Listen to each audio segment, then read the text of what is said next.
Joguinho às 11 da manhã. Joguinho não, é clássico, né? Fluminense e Botafogo, ou Botafogo e Fluminense nesse caso, se enfrentam no Engenhão, nosso salão de festas, neste domingo, às 11 horas da manhã. O pré-jogo tá saindo mais cedo, tá saindo ainda no sábado, porque senão não daria tempo, né? Como é que você vai ver as informações de pré-jogo 2 horas antes da partida? Não daria. Então, vamos embora pro pré-jogo.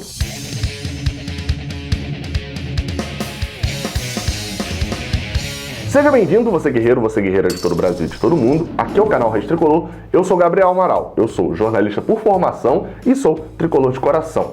Este vídeo aqui é patrocinado pelo OneFootball, aplicativo presente em mais de 180 países. E eu sempre repito isso daqui, mas o que eu normalmente não falo, sabe o quê? É que dá pra você acompanhar a partida pelo aplicativo. Lá tá o tempo real, as informações de cartão, as informações... Então assim, se você não tem o canal que eu vou falar já que vai transmitir essa partida, baixa o OneFootball, que por lá você fica informado de tudo que vai estar acontecendo no jogo. O link vai estar aqui na descrição. E... como sempre, eu digo aqui o horário da partida, o horário é neste domingo, às 11 horas da manhã, e será transmitido apenas pelo canal do Premier, pelo canal Premier, com exclusividade neste domingo às 11.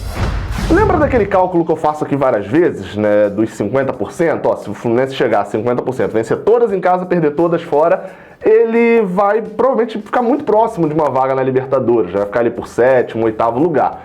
Bem, isso tá andando até bem nesse momento, né? Às vezes a gente esquece disso. E antes desse jogo contra o Botafogo é importante falar sobre isso. Porque o Fluminense, neste momento, tem um total de 17 pontos de 36 disputados por ele. Isso é uma margem interessante, né? Tá próximo ali, 18 pontos seria 50%. E nesse jogo contra o Botafogo, o Fluminense tem condições de ficar melhor ainda, chegando a 20 em 39 e superando esse 50%. Como eu falei, essa margem ali entre 47% e 53% nos garante a 7ª posição, que hoje especificamente não daria uma vaga na Libertadores. Porém, mesmo que o campeão da Copa do Brasil não fique, continue G6, não abra G7, a gente vai estar até as últimas rodadas brigando por essa vaga, e aí é aquele sprint final, vence 3 seguidas, vence 2 seguidas. Então assim, em matéria de pontuação, a gente não tem muito a reclamar nesse ano. Apesar de ser um clássico, e o Botafogo vem de uma semana conturbada, com troca de técnico, etc. E o Fluminense, apesar de uma vitória por 4-0, ainda não fez as pazes com o time, né, a torcida e o time. Dá pra gente dizer que o Fluminense entra com um certo favoritismo pra esse jogo. O favoritismo significa vencer o jogo? Óbvio que sim, sacanagem. Óbvio que não. Se todo favorito vencesse esse jogo, Copa do Mundo seria chato pra cacete, por exemplo, todo torneio seria chato.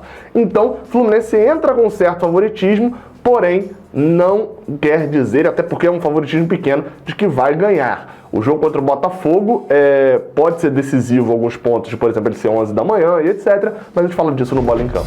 Quem olha o time do Fluminense, que vai entrar em campo contra o Botafogo neste domingo, o time titular, não diz que o Fluminense tem vários desfalques. Vocês vão ver na hora que eu falar aqui da escalação. Bem, mas tem, e muitos. São 10 desfalques só por Covid. Vou ler aqui o nome de todos os jogadores para vocês ficarem antenados, né? Apesar de ser uma informação bem passada.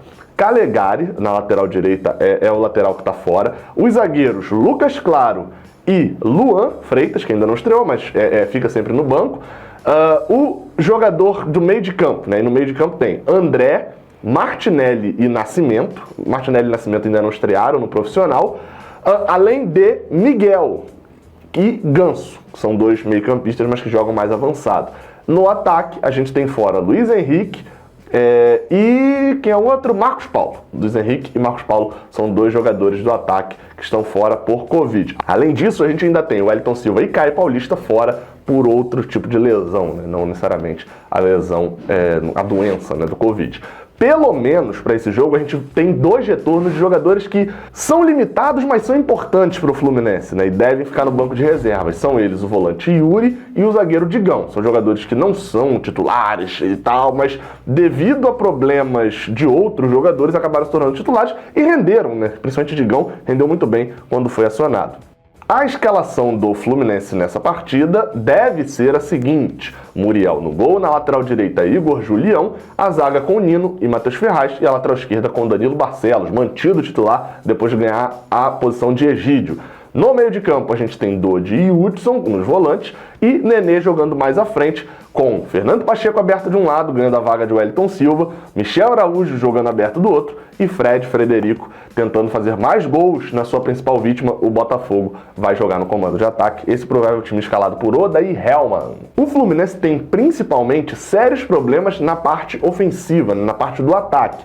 Porque, considerando que os reservas de Nenê seriam Ganso e Miguel, os dois com Covid. Daria para colocar Marcos Paulo ali também com Covid. E no ataque, além de Marcos Paulo e Luiz Henrique, ambos com Covid, o Fluminense também tem os desfalques de Wellington Silva e de Caio Paulista por outras lesões, como eu falei. Então faz com que as opções do ataque simplesmente sumam e que a gente provavelmente tenha um banco de reservas com jogadores que praticamente não jogaram pelo profissional, né? A gente não tem nem noção nesse momento que está gravando de quem são os relacionados para ficar no banco. Uma certeza é que com esse jogo às 11 da manhã e a gente sabendo que Fred não tem uma disposição de 100% ainda para jogar o jogo inteiro, se não aguentou segunda, né? Ele teve Covid, está em recuperação ainda. O Fluminense, com certeza, o Odair Hellmann deve mexer no segundo tempo e devemos ver Felipe Cardoso de novo entrando contra o Botafogo. Que ele faça a mesma cagada que fez contra o Coritiba e faça um gol também. E como eu falei sobre a questão do sol, né, o jogo é às 11 horas da manhã e no Rio de Janeiro, acho que em boa parte do Brasil, tá fazendo calor assim, nunca antes visto na história da humanidade. Então tá um negócio absurdo, o jogo às 11 horas com certeza atrapalha um pouco o rendimento físico.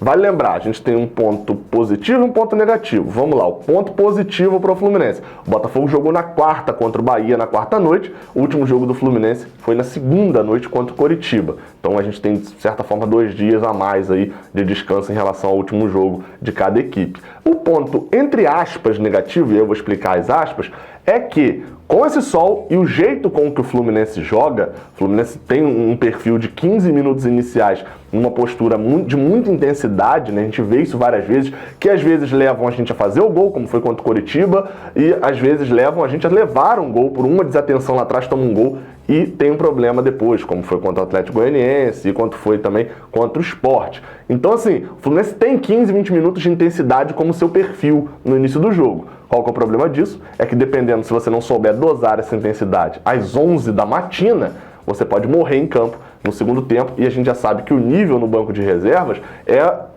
o nível ou incógnita ou um nível baixo. Então, assim, a gente não tem certeza de que vai dar bom quando o Fluminense mexer para o segundo tempo. Então, deve ter uma vantagem muito grande no jogo o time que souber ou conseguir dosar mais a questão física.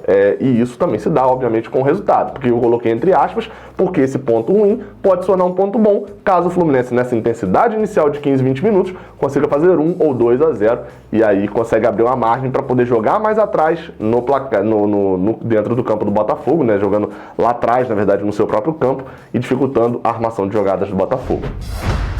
Anderson Daronco apita a partida, aquele que é bombadão, meu irmão, aê, sou conhecido pelos músculos. Então, eu não gosto muito de árbitro que é mais conhecido por uma aparência física, uma questão assim, do que pelo que ele apita. Por exemplo, o Anderson Daronco, ou então o que eu brinco de Margarido, porque ele lembra aquele juiz antigo, é o Wagner, não é o Wagner não.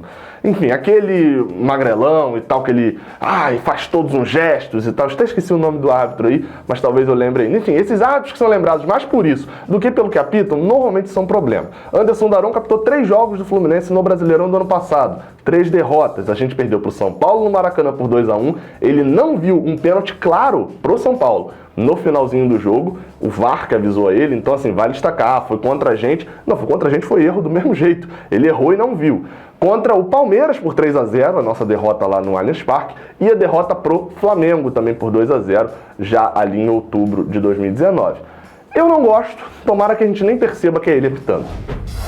Você tem a sua obrigação moral de torcer pro Fluminense hoje. Aliás, o jogo é amanhã, né? Já que eu tô lançando isso no sábado. Enfim, mas é clássico, importante a gente vencer e continuar olhando mais pra cima do que olhando pra baixo. Não se esquece do like aqui embaixo, de se inscrever aqui no canal. Saudações tricolores. Até a próxima. E ó, a Análise Pocket sai de 1h20, 1h30, tá? É assim, ó, acabou o jogo, Análise Pocket, ainda mais que tá de dia. Valeu!